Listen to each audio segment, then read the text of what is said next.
আপনাদের সামনে কথা বলতে এসেছি স্থগিত হতে পারে সংবিধান, পরিবর্তন আসতে পারে সরকারে। এই প্রসঙ্গটা নিয়ে কথা বলবো।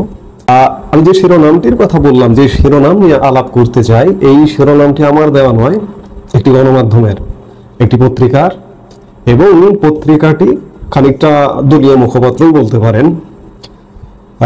সেটি হচ্ছে জামাতের নয়া দিগন্ত পত্রিকা। দেশটা তো এই মুহূর্তে জামাতি চালাচ্ছে। নয়া দিগন্ত এমন সংবাদ প্রকাশ করেছে, তাতে খুব স্বাভাবিক যে এই মুহূর্তে যারা দেশ চালাচ্ছে জামাত, তাদের মনোভাবটা এরকম যে সরকার পরিবর্তন আসবে, সংবিধান স্থগিত হবে। সংবিধান স্থগিত কেন হবে? সংবিধান স্থগিত হওয়ার সুযোগ পেয়েছি তাই সংবিধান স্থগিত হবে। বর্তমান যে সংবিধানটি আছে, এই সংবিধানের আলোকে যদি এখনকার সরকারের মুভমেন্ট যদি সংবিধানের আলোকে হিসেব করেন, পদে পদে সংবিধান লঙ্ঘিত হচ্ছে। এই লঙ্ঘিত হওয়া সংবিধানের আলোকে চলাফেরা লঙ্ঘনটা রোধ করতে হলে, বন্ধ করতে হলে ৭২ সংবিধান ছুঁড়ে ফেলে দিতে হবে। এই জন্যই সংবিধান, এখনকার নতুন চাওয়া, নতুন ইচ্ছে, সংবিধানটাকে বাদ দিতে হবে। আরেকটি বিষয় যেটি দেখা যাচ্ছে যে বর্তমানে দেশের অবস্থা আসলে ভালো না, চারিদিকে অস্থির অবস্থা। এই অস্থির অবস্থায় আতঙ্কিত, বিশেষ করে আমি গত ২-১ দিন যাবতই বলছি যে সরকারের ভেতরে যারা আছেন তারা বেশ আতঙ্কিত, কারণ সব জায়গা বেসামাল হয়ে গেছে।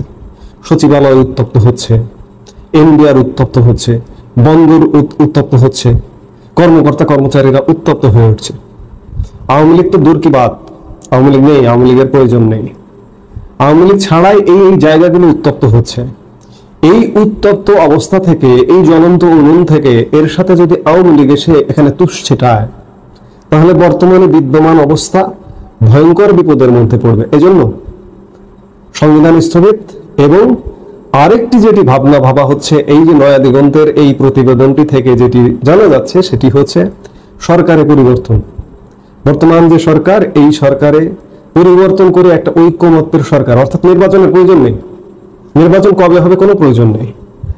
এখনকার ভাবনা যেটি বোঝা যাচ্ছে, যেটি জানা যাচ্ছে, যে প্রথমত ডক্টর মোহাম্মদ ইউনূসকে রাষ্ট্রপতির পদ গ্রহণের অনুরোধ জানানো হতে পারে। রাষ্ট্রপতিকে যে কোনো ভাবে, সংবিধানের তো বালাই নেই, যেহেতু সংবিধান স্থগিত করা হবে, স্থগিত হলে রাষ্ট্রপতি আর থাকছেন না। তো ডক্টর ইউনূস রাষ্ট্রপতি হলে প্রধান উপদেষ্টা কে হবেন? দলীয় ব্যক্তি, নির্বাচন ছাড়াই তারেক রহমানের কথা বলা হচ্ছে। এবং উপপ্রধান উপদেষ্টা হবেন জামাতের আমির ডক্টর শফিকুর রহমান। আবার আরেকটি সূত্র থেকে বলা হচ্ছে যে রাষ্ট্রপতি সেকেন্ড অপশন হতে পারেন খালেদা জিয়া, এবং খালেদা জিয়াকে রাষ্ট্রপতি বানিয়ে গতকালকে পিনাকি ভট্টাচার্য একটি ভিডিও দিয়েছেন। অর্থাৎ এই যে পুরো চিন্তাটা, এই চিন্তাধারাটা, এটি জামাত, বিএনপি, তাদের মধ্যে আলাপ হচ্ছে। তারা ভাবছে যে আমরা এইভাবে তো হয় না, ১ বছর চলে গেল, ১ বছর চলে গিয়েও আমাদের ভয় সংখ্যা কাটছে না। তাহলে ভয় সংখ্যা থেকে বের হতে হলে কি করতে হবে? দেশ ঠান্ডা হচ্ছে না, দেশ ঠান্ডা করতে হলে কি করতে হবে? সরকারে আমাদের যেতে হবে। নির্বাচন গুল্লি মারেন, নির্বাচনের দরকার নেই, আমরা ভাগ বাটোয়ারা করে নেই। এবং তারা ভাগ বাটোয়ারাতেও রাজি হবে, সবাই ভাগ বাটোয়ারা করে নেবে। নির্বাচন যদি ২ বছর ৩ বছর পরেও হয়, অসুবিধা নেই।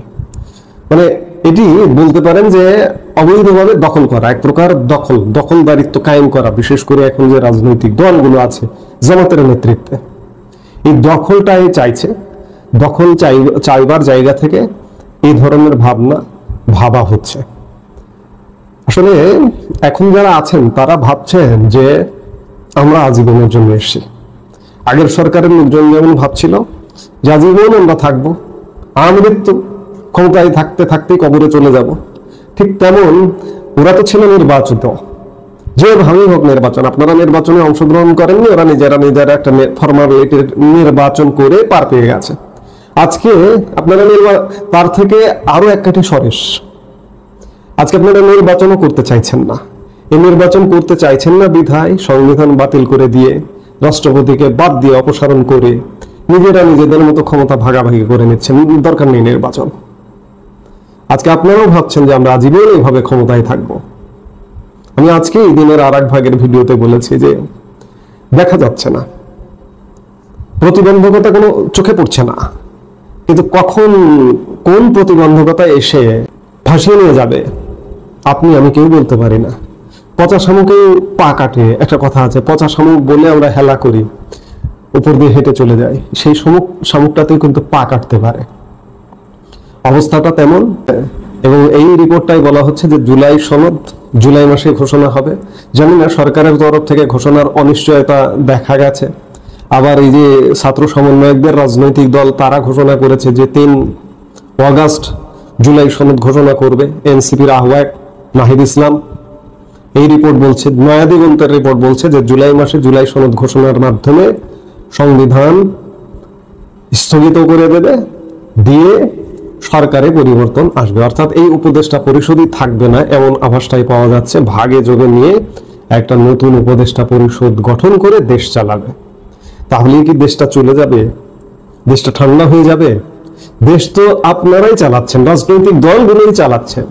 সরকারে কয়েকজন উপদেষ্টা আছেন, প্রধান উপদেষ্টা একজন আছেন, কয়েকজন আছেন। দেশ, সারা দেশ, প্রশাসন, হাট বাজার, টেম্পু স্ট্যান্ড, বালুমহল সব তো রাজনৈতিক দলগুলোই দখল করে নিয়ে আছেন। কি হচ্ছে?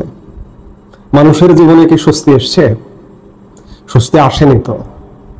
তো এই স্বস্তি আপনারা যদি এটা পরিবর্তনও করেন, ডক্টর ইউনূসকে সরাই দিলেন, কিন্তু ডক্টর ইউনূসকে রাষ্ট্রপতি বানালেন, তারেক রহমান প্রধান উপদেষ্টা হলেন নির্বাচন ছাড়াই, জামাতের আমির উপপ্রধান উপদেষ্টা হলেন, চেঞ্জ হয়ে যাবে রাতারাতি? চেঞ্জ হবে না। জন অসন্তোষ আরো বেশি ফুসে উঠবে। যাক, আমরা আপনাদের চূড়ান্ত পরিকল্পনা জানতে পারছি। সব ক্ষেত্রে যখন ব্যর্থতা, সব জায়গায় যখন অচল অবস্থা, অব্যবস্থাপনা, তখন সংবিধান স্থগিত এবং একটা ঐক্যমত্যের সরকার পরিকল্পনা করছেন আপনারা। এখন দেখার বিষয় সেটি করতে পারেন কিনা। তবে আমি বারবার বলি, এখন অবস্থাটি এমন, ক্যান্টনমেন্ট নিয়ন্ত্রণাধীন বাংলাদেশ। কিন্তু সরাসরি ক্যান্টনমেন্টকে দেখা না গেলেও ক্যান্টনমেন্ট যদি না চায় তাহলে আপনারা এগুলো করতে পারবেন না। তবে ক্যান্টনমেন্ট চায় কি চায় না আমি বলবো না, আমি গ্যারান্টি দিয়ে বলতে পারবো না যে ক্যান্টনমেন্ট এটি চাইবে না। গত 1 বছরে এমনটা চায়নি। আমরা যেটি দেখেছি যে রাষ্ট্রপতি অপসারণ করেনি, রাষ্ট্রপতিকে অপসারণ করতে পারেনি ক্যান্টনমেন্টের কারণে, সংবিধান স্থগিত করা বিষয়টিকে আমলে নেয়নি ক্যান্টনমেন্ট। এখন আপনাদের প্ল্যাটফর্মে, আপনাদের ব্লকে, বিএনপি জামাত ব্লকে আলাপ হচ্ছে যে এই কাজগুলো হবে, রাষ্ট্রপতি অপসারণ হবে, সংবিধান স্থগিত হবে। ক্যান্টনমেন্ট না চাইলে কিছুতেই এগুলো সম্ভব না। এখন দেখার বিষয় যে জুলাই মাস, তো আজকে থেকে জুলাই মাস শুরু হলো, এই জুলাই মাসে এই ঘটনাগুলো ঘটে কিনা। যদি ঘটে তাহলে বুঝতে হবে বাংলাদেশ শেষ, এক প্রকার শেষই হয়ে গেছে। আজকে যেভাবে হোক বাংলাদেশ শেষ হয়ে গেছে, ধ্বংস হয়ে গেছে। বাংলাদেশের গায়ে বুলডোজার, বাংলাদেশকে ধর্ষণ করা হচ্ছে।